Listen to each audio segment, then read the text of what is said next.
दोस्तों, आज की वीडियो में इमरान प्रतापगढ़ी हार्दिक पटेल को जबरदस्त अंदाज में जवाब दे रहे हैं। आगे आप देखेंगे इमरान प्रतापगढ़ी हार्दिक पटेल को अपने सवालों में कैसा फंसा देते हैं। दोस्तों, वीडियो बहुत शानदार है, इसलिए आखिर तक जरूर देखिएगा। जो ये सब बातें आज हो रही हैं कि वो जाते हैं विदेश में बोल देते हैं, क्या ये चीजें हैं उनमें?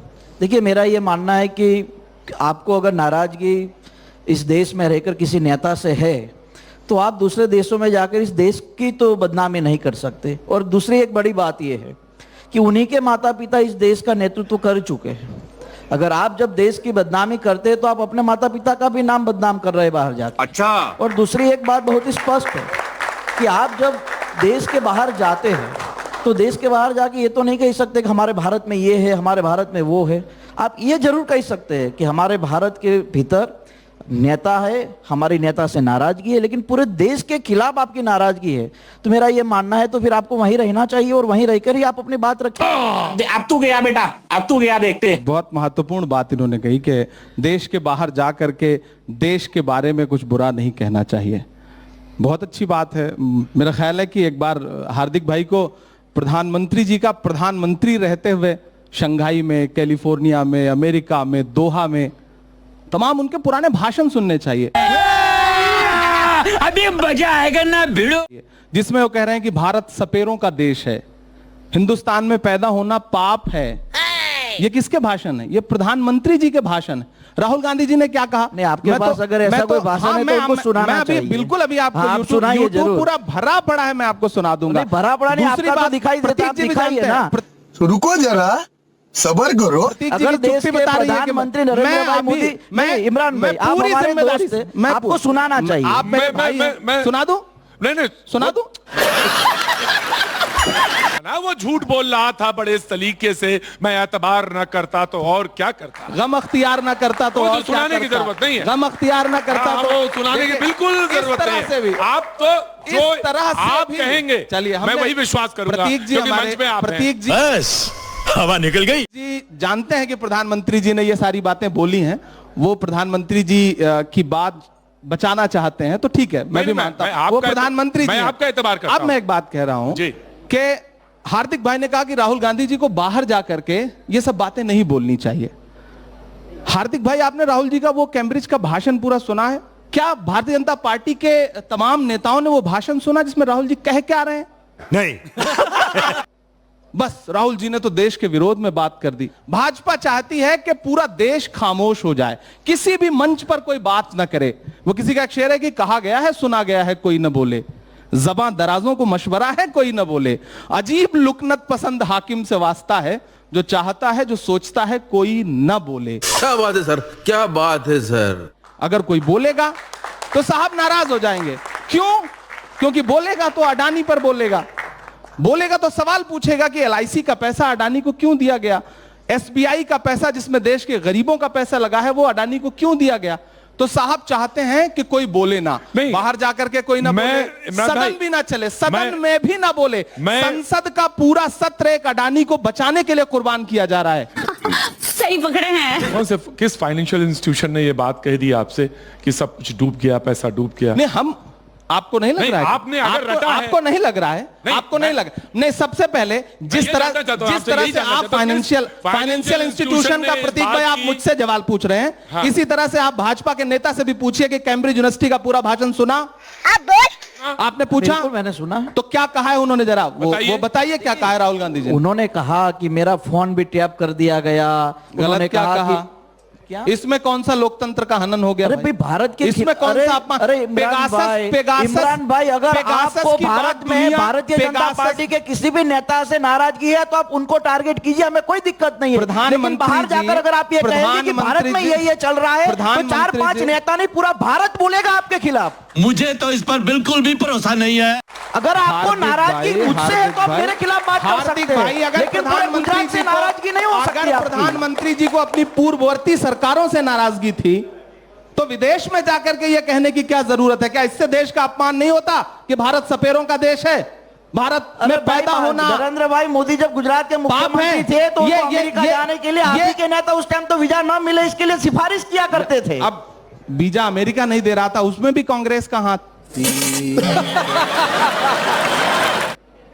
हर चीज में नेहरू जी का हाथ, हर चीज में कांग्रेस का हाथ। आपके लिए कितना हर चीज- कांग्रेस का आप- रोना आप रोएंगे? भी हर चीज में कितना अडानी और कांग्रेस अंबानी के पर ही हाथ डाल रहे हैं ना? अडानी पे सवाल ना करें।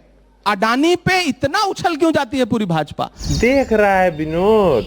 बड़ी चर्चा है बुलडोजर की, मैं वहां आता हूं। बड़ी जहां चर्चा, चाहें आप मॉडल वहां की आते हैं। चलें। हाँ हाँ, नहीं नहीं, आपकी जहां इच्छा हो वहीं ले चलेंगे। तो बुलडोजर की चर्चा है, मॉडल की बड़ी हाँ। चर्चा है। और कहा कि भाई इससे न्याय है, और लोगों ने कहा कि ठीक है, जहां पे गलत है वहां चलेगा बुलडोजर। बंद कर दीजिए अदालतें ना, बंद कर दीजिए अदालतें, बुलडोजर से न्याय करवाइए। देश के हर राज्य में अदालत का कोई काम नहीं है। पूरे देश में खासकर गुजरात का भी कई नगर पालिकाएं होती है, महानगर पालिकाएं भी होती है, और ऐसी जगह अवैध मकान हो या अवैध कोई भी चीज हो, उसको हटाने का काम प्रशासन करता है। उसमें कोर्ट नहीं होती। हाँ, अगर कोई व्यक्ति कोर्ट में जाता है और कोर्ट से स्टे लेके आता है तो उसको रोक दिया जाता है। मेरी सरकार, मैं सरकार का हिस्सा हूँ, मेरे विरम गांव में भी हम बुलडोजर चलाते हैं, और ऐसी अवैध जगहों को हटाने का काम बुलडोजर से ही होता है। मैं योगी आपको बताते मुझे आनंद होता है क्या बात कर रहे हैं? कि योगी आदित्यनाथ जी का मेरी असेंबली में रोड शो था, मैं 25 बुलडोजर लाया था उनकी रोड शो में।